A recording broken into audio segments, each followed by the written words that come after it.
Assalamualaikum warahmatullahi wabarakatuh. Alhamdulillahi rabbil alamin. Alhamdulillahi fatahil alim alladzi arsyada man istafahu min ibadihi lit-ta'allumi wat-ta'lim wa ja'ala al-ilma sababan najati wal fawzi biz-zulfa 'indal malikil 'azim. Wassalatu wassalamu ala man arsalallahu hadiyan ila siratal mustaqim wa ala alihi wa sahbihi faizin min suhbatihi wa tibahi bil khuludi fi daril baqa'i wan na'im. Qala al-musannif rahimahullahu ta'ala wa nafa'na bi 'ulumihi wa bikum fid dharain amin. Al-qismu tsalitsu fi tazkiyatil qalbi 'anil akhlaqil madhmumah.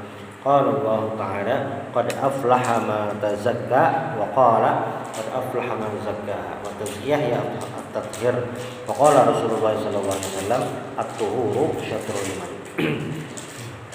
Qala al-musannif, ini kita kembali melanjutkan kajian kitab Al-Arba'in, Kitabul Arba'in fi Usuluddin. Itu kitab konsep 40 macam dalam usuluddin, dalam pondasi-pondasi beragama, dasar-dasar beragama. Ada 40 macam yang dipilih oleh Imam Ghazali, konsep dasar atau hal dasar yang harus dilakukan oleh seseorang dalam beragama ini. Nah, ini Imam Ghazali menuliskan kitab khusus karena kitab Al-Arba'in fi Usuluddin. Ada 40 macam. Nah, 40 macam ini dibagi Imam Ghazali menjadi 4 bagian. Pertama al-qismul awal, al-qismul tsani, itu sudah lewat kita. Nah, sekarang masuk ke al-qismul tsalis, bagian yang ketiga. Ini tentang fi tazkiyatil qalbi anil akhlaqil madhmumah, membersihkan hati dari akhlak-akhlak yang al-madhmumah, akhlak-akhlak yang tercela, membersihkan hati. Nah, Imam Ghazali ini merupakan ulama yang memiliki kapasitas luar biasa ketika menjelaskan tentang al-akhlak. Nah, ini kitab beliau yang jadi andalan itu adalah kitab Ihya Ulumuddin. Makanya Imam Ghazali ini dianggap sebagai tokoh tasawuf, ulama tasawuf. Nah, salah satunya adalah kitab yang fenomenal Ihya Ulumuddin. Mungkin bilanya mencari orang bebacaan kitab Ihya Ulumuddin itu paling benar. Orang-orangnya aja akan maksudnya guru-gurunya akan membaca karena ini bacaan berat gitu. Lawan pengajian ini kada sembarang gitu. Saking kitabnya ini dianggap kitab yang memiliki materi atau substansi yang bukan sekedar kitab pembahasan fikih biasa, ada nilai filosofinya di sana gitu. Nah, yang ini tentu ada hubungannya dengan kitab Sidin yang Ulumuddin, kitab Al-Arba'in fi Usuluddin, tentang membersihkan daripada akhlak-akhlak tercela. Yang pertama beliau mengutip dari ayat 14 surah Al-A'la, qad aflaha man tazakka, qad aflaha man tazakka. Di ayat lain surah Asy-Syams, qad aflaha man zakkaha, qad aflaha man zakkaha. Qad aflaha man zakkaha di surah Asy-Syams ini berkaitan dengan Sayyidina Abu Bakar waktu Sidin menyumbang untuk Islam, untuk dakwah Islam. Wa tazkiyah hiya at-tathhir. Tazkiyah itu maknanya adalah at-tathhir, mensucikan, membersihkan. Dalam bahasa Arab tazkiyah itu artinya rekomendasi. Namun bahasa Arab yang kontemporer atau bahasa Arab administrasi, nah tazkiyahnya adalah rekomendasi. Jadi kadang kalau hendak kuliah di Arab ini, rekomendasi itu tazkiyah itu mempengaruhi. Tahun 80-90-an mungkin, bila anak Timur Tengah itu ada rekomendasi harus ada tazkiyah dari ormas. Nah, itu salah satu syaratnya. Namun wah ini kada kayak itu lagi bang. Cuma dahulu kayak itu anak Timur Tengah harus ada rekomendasi tazkiyah dari ormas. Nah, Rasulullah Shallallahu Alaihi Wasallam bersabda, at-tuhuru syatrul iman, at-tuhuru syatrul iman. Kebersihan itu sebagian daripada iman, at-tuhuru syatrul iman.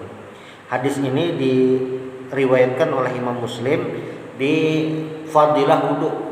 Muslim bin Al-Hajjaj An-Naisaburi, penulis kitab Sahih Muslim, Nasruddin memasukkan hadis at-tuhuru syatrul iman ini di bab tentang fadilah atau keutamaan berwudu dari sahabat Nabi Abi Malik Al-Asy'ari.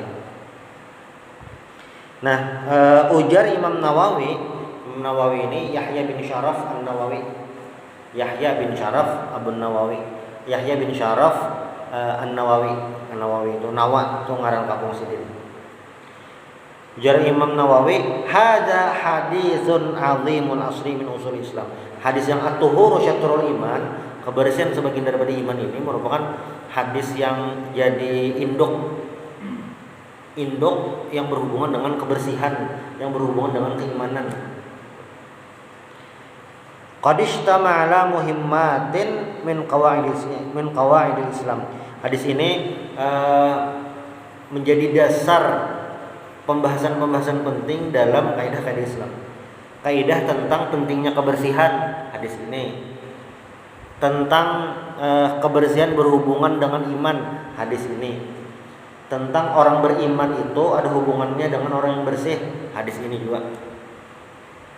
Jadi bila sebaliknya yang terjadi, ada orang yang mengaku beriman cuma nya kada bersih, berarti bermasalah keimanannya. Itu aja kaidahnya ujar Nabi at-tuhuru syatrul iman. Maksudnya apa kada bersih? Sederhana aja kayak itu. Amun orang tuh bujur-bujur inya beriman kepada Allah, rukun imannya beres, rukun Islamnya beres, paling kada benar sehari semalam 5 kali membasuh muka. Karena apa? Berwudu. Itu minimal benar dah. Sekoler-kolernya bebersih paling kada 5 kali membasuh muka. Ulun ada keluarga inya lawas di Arab, boleh ke Benua, ngalih disuruh mandi. Jadi dan waktu awal-awal datang tuh mandi jadinya sehari sekali aja. Ulun mau tahu kenapa jadi di Arab tuh orang jarang mandi. Inya kada kayak kita bepaluhannya tuh lain, karingnya tuh gini lain juga gitu. Jadi bilanya mandi sehari sekali itu kada kayak di wadah kita bermasalah nah itu. Paluhnya tuh lain. Itu. Itu pun kita hubungkan lawan hadis Nabi yang tentang kesunahan mandi sembahyang sunnah mandi sebelum tulak sembahyang Jumat. Sekalinya nang kayak itu. Di Arab tuh kada mandi itu kada penting-penting benar juga kan. Sampai ada hadis Nabi.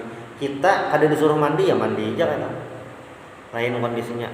Nah, cuma kan dari hadis-hadis Nabi, terutama yang hadis yang ini tadi, at-tuhuru syatrul iman, itu menggambarkan tentang bagaimana seorang muslim itu apabila dia menjalankan perintah Allah dan Rasulnya pasti menjaga kebersihan. Paling kada sehari semalam 5 kali wudu. Lalu inya bila nyano paling kada benar seminggu sekali mandi. Namun lakian mandi apa? Mandi sembahyang Jumat. Paling kada benar dah. Lalu apa lagi? Ada mandi wajib. Itu paling kada benar. Nah, belum lagi kebersihan yang lain. Misalnya apa? Yang ada kaitannya dengan berwudu itu membasuh najis. Ada najis wajib dibersihkan. Apapun. Apalagi istinja itu bahasa Indonesianya cepok. Bebasuh kami, mbak tuh bebasuh imbah BAB. Nah, ini istinja ngarannya. Iya juga. Istinja hukumnya wajib. Jadi bila ada orang anak sembahyang, paling kadainya istinja, paling kada wudu minimal benar. Ada juga tadi muas. Paling kada itu. Nah, ini at-tuhuru syatrul iman, ada hubungannya.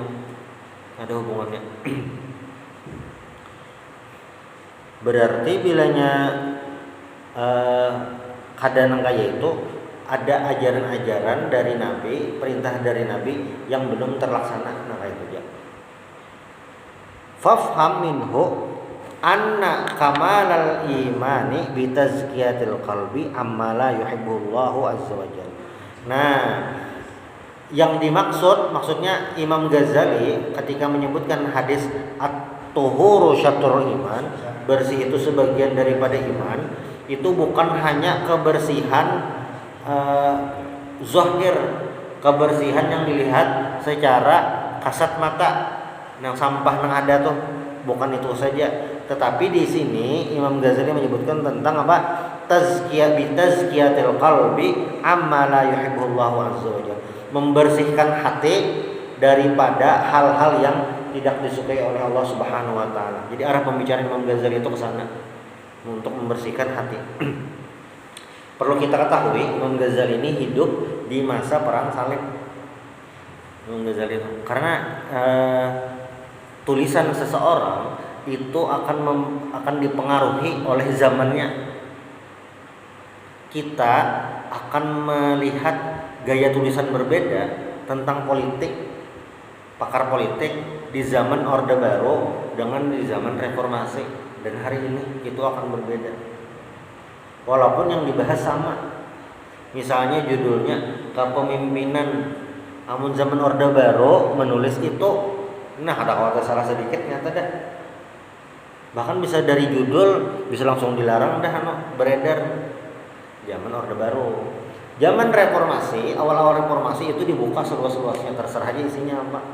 Lu ingat benar waktu hanya tentang Reformasi, di jalan tuh banyak orang berjualan 30 dosa besar Soeharto.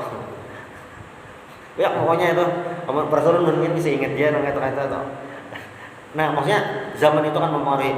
Imam Ghazali menulis kitab ini di masa-masa perang salib. Imam Ghazali waktu di masa perang salib itu, sini kita menulis tentang babul jihad. Nah, oleh ulama dianalisa kenapa jadi kayak itu. Salah satunya adalah Imam Ghazali ini sebenarnya memperhatikan kondisi umat Islam, cuma sidin dari sisi lain, dari hati. Kenapa geram? Kan nggak ini loh, Islam itu menguasai Syam, Mesir, Arab Saudi kayak itu, menguasai. Lalu tentara salib itu datang menyerang Palestina dan kalah. Jadi selama perang salib itu ada sekitar 80 tahunan sebelum ditaklukkan Salahuddin Al-Ayyubi, di bawah, jadi Palestina itu di bawah pengawasan, di bawah pemerintah pasukan salib sawat puluhan tahun. Salah satu penyebab itu terjadi karena umat Islam itu antara satu dengan yang lain saling perang, dasar perang. Jadi rival. Jadi ini mulah kerajaan, sebelahnya mulah kerajaan, sama-sama kerajaan Muslim, bahwal, kada bersatu. Jadi dinamai perang salib. Jadi dinamai perang salib. Karena pasukan salib, dasar salib yang menyerang di bajunya, jadinya bubuhan salib, bajunya memang baju salib kan itu. Bon? Ya, Nasrani. Eropa kan, namun orangnya orang Eropa, cuma semangatnya semangat itu kan, memang semangat agama kan. Yang di penjara dikeluarkan juga karena bilanya umpatan perang salib ini dapat ampunan dosa kan itu. Makanya memang dikarani perang salib. Memang semangatnya tuh perangnya untuk itu kan. Nah, umat Islam waktu itu lagi hati tercerai-berai gitu. Negaranya itu bisa macam-macam. Nah, ini yang menjadi perhatian Imam Ghazali untuk membersihkan hati. Kan bilanya hati itu kada behiri, kada akan terjadi. Orang kenapa nih bisa jadi muar kepada prestasi orang? Salah satunya adalah karena iri. Sebarang rumah bisi, mobil hanyar, motor hanyar. Yang dihiganya bilanya biasa aja kan apa ya? Tapi bilanya muar, dikempesinya kah? Digoresnya lah gitu. Mau mencari ada kan di sebagian tempat, maksudnya itu yang karena al-qalb. Nah, umat Islam di masa Imam Ghazali itu kenapa bisa tidak bersatu ya karena masalah hati tadi, ingin saling menguasai, ingin apa kan bilanya tujuannya hendak baik, hendak bagus tentang tentram berataan, nyaman aja bersatunya. Nah, kayak itu. Makanya Imam Ghazali tentang tazkiyatul qalb ini beliau tidak hanya menyebutkan di satu kitab saja, kitab lain sih dengan itu juga termasuk di sini. Bitazkiyatul qalbi amma la yuhibbuhullahu azza wa jalla, membersihkan hati daripada yang dibenci oleh Allah Subhanahu wa taala. Itu satu, tazkiyatul qalb, membersihkan hati. Lalu yang kedua, wa tahliyatihi bima yuhibbuhullah, dan menghiasi hati itu dengan hal-hal yang disukai oleh Allah Subhanahu wa taala. Apa misalnya? Syukur, sabar. Karena al-mukmin kal jasadil wahid.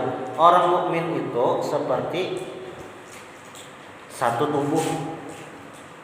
Bila orang lain senang, kita senang. Kayak itu. Sederhananya tuh menang lagi, wah ini lagi viral tuh model kayak ini nah. Kita nih di sini ada pemain timnasnya ada. 4 SEA Games ada. 4 PON ada juga. Pelatnas ada juga. Cuma waktu Indonesia juara mulai tahun 91 sampai 2023 Arona juara. Melihat Indonesia juara, mengangkat medal itu rasa himung. Padahal 4 kada dapat duit kada. Pokoknya hati TV aja. Maka ini tontonannya plus pulang. Ada boxingnya gitu. Tinjunya ada juga, 3 in 1. Satu pertandingan 3 in 1. Bonus bener tuh. Nah, ada perasaan itu gembira. Nah, kalaunya dihubungkan dengan al-mu'min kal jasadil wahid, mukmin itu seperti jiwa yang satu. Nah, rasa-rasanya kayak itu. Nah, jadi hati kita harusnya dihiasi dengan perasaan-perasaan seperti itu. Bersyukur, apa yang terjadi di diri kita syukur, apa yang terjadi di diri orang lain syukur juga. Orang usahanya baik, syukur alhamdulillah. Orang dapat naik pangkat, syukur juga. Itu jadi pahala lah, jadi pahala karena hatinya dihiasi. Ini hanya orang-orang yang memang hatinya bagus. Bilanya hatinya jelek, ya tadi orang naik, orang karirnya bagus disambati, paling itu modal keluarga aja. Paling itu modal lain. Nah, itu ini yang jadi Imam Ghazali apa? Tahliyatihi bima yuhibbuhullah, menghiasi hati dengan hal-hal yang disukai oleh Allah Subhanahu wa taala. Lalu fatazkiyatu syatrul iman. Nah, apa nih? Kebersihan, kesucian itu sebagian daripada iman, dan tazkiyah membersihkannya itu bagian dari keimanan juga. Nah, membersihkan ini tentu kada sehari 2 hari, tapi ada jangka waktu yang harus ditempuh. Jadi ibarat hati itu kaca, supaya kada berdebu itu bukan sehari aja kita bersihi, tapi setiap hari harus dijaga supaya kada berdebu. Hati itu kayak itu juga. Hari ini bagus, moodnya lagi bagus, esok harus dijaga. Jangan sampai hari ini bagus, esoknya ada bagus. Ya ibarat pertandingan tuh, bilanya menang pinakurihing benar, bilanya kalah membuang medali.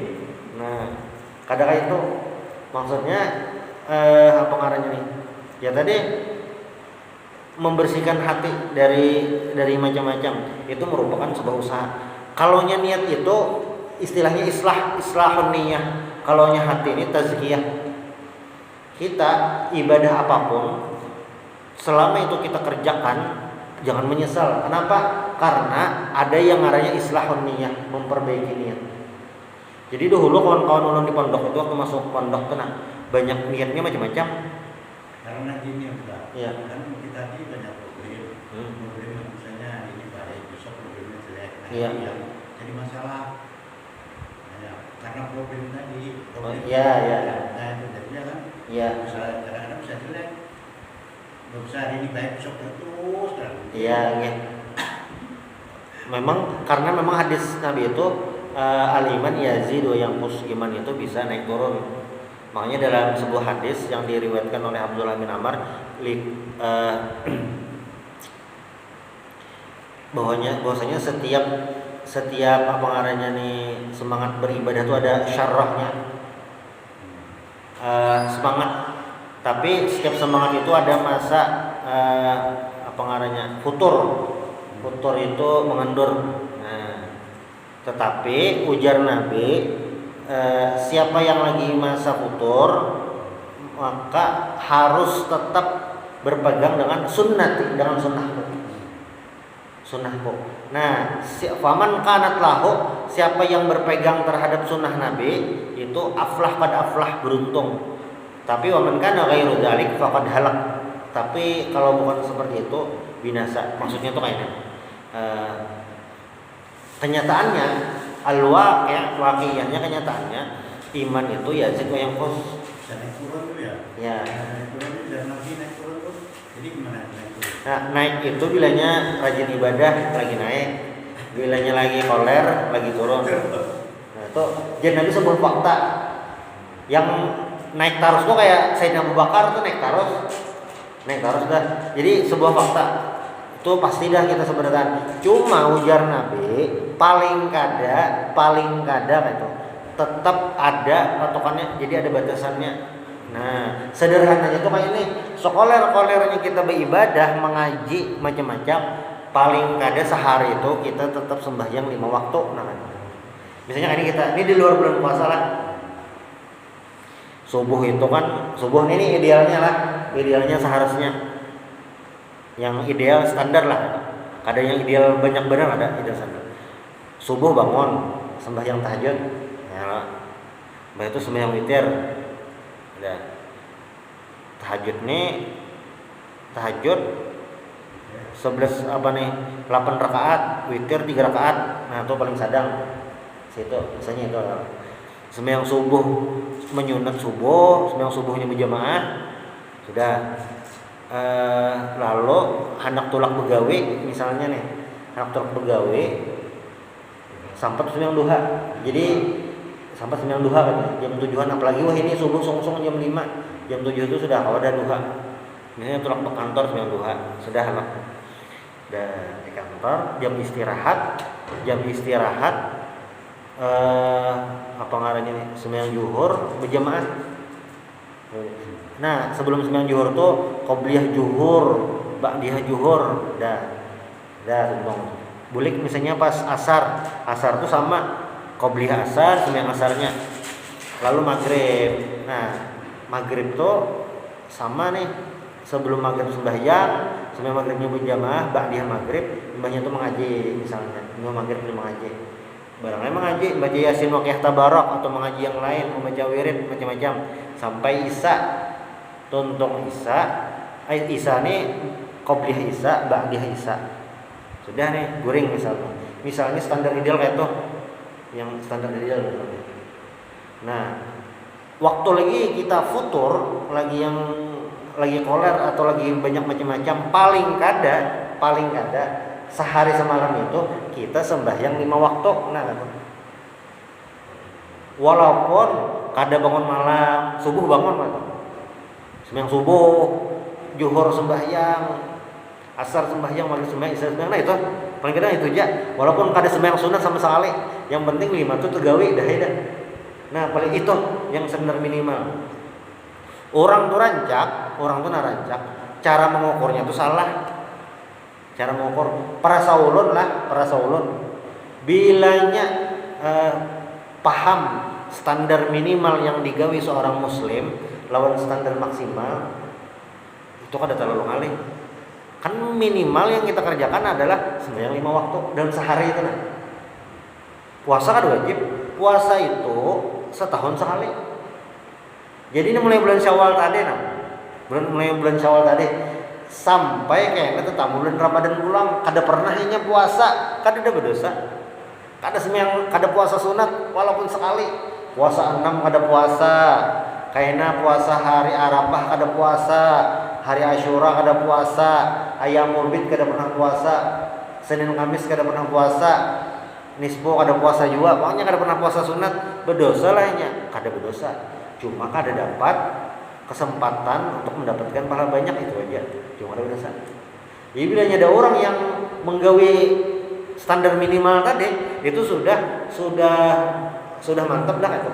Ya, di bahasa Nabi itu qad aflah, sudah beruntung. Ini berdasarkan ada hadis Nabi, ada orang mungkin Arab Badui datang kepada Nabi. Ulun Nabi 95 waktu haja, puasa wajib haja, atau wajib haja ulun gawe, ulun apa yang pian halalkan ulun halalkan, yang pian haram makan juga gitu. Kadang yang lain-lain itu aja. Kira-kira ya apa masuk surga lah ulun lah. Iya aja Nabi masuk surga. Nah itu yang qad aflah, yang beruntung. Jadi kalaunya iman Yazid wa Yanqus itu pasti sudah memang Nabi memberikan gambaran. Bahkan sekelas sahabat Nabi itu pun pernah mengadukan ini kepada Nabi. Jadi sahabat itu kan karena memang berhadapan lawan Nabi. Bilanya pas lagi khusyuk-khusyuknya lagi mendengar pengajian Nabi nih, itu kayak surga neraka tuh di hadapan dah.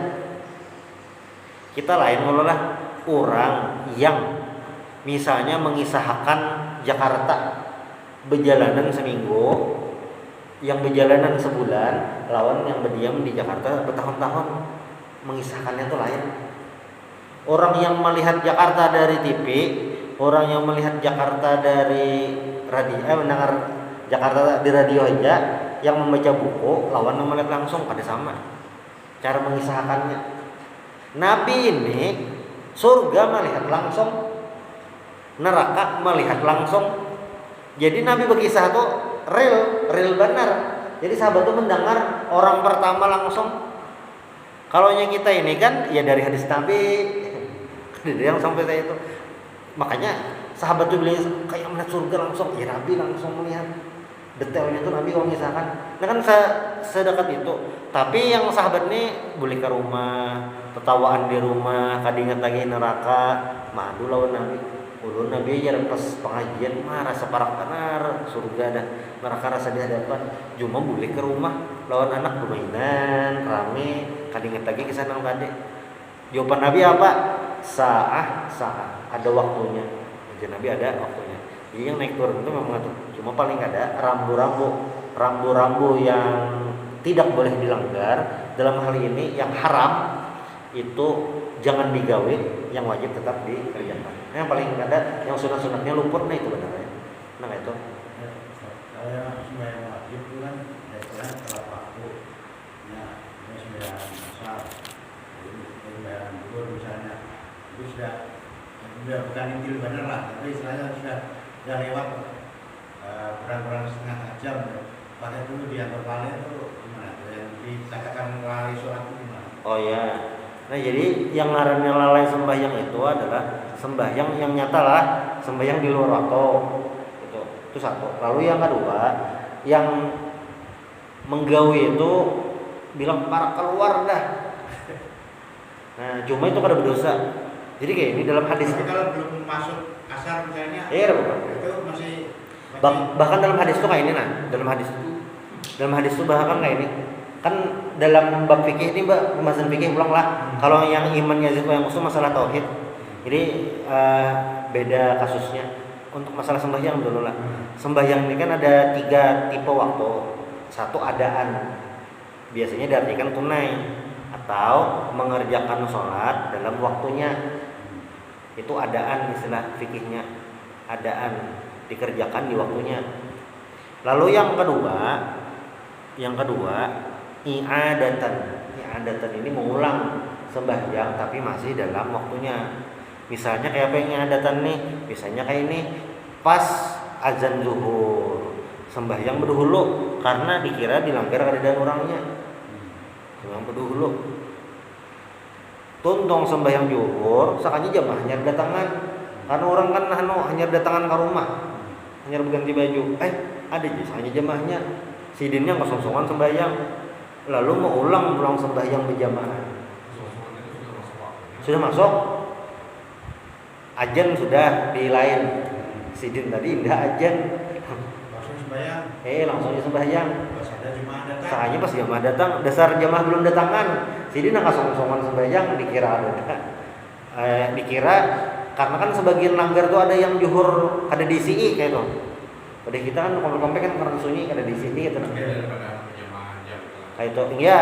Jadi mau ulang karena anak dapat pahala jamaah kan. Kewajiban sudah gugur. Juhur lagi. Ya sudah juhur lagi. Baguslah atau bagus supaya dapat pahala berjamaah. Nah Nah, inya mau ulang tadi, si Din mau ulang tadi ngarannya i'adatan. I'adatan itu ulang, tapi masih dalam waktunya.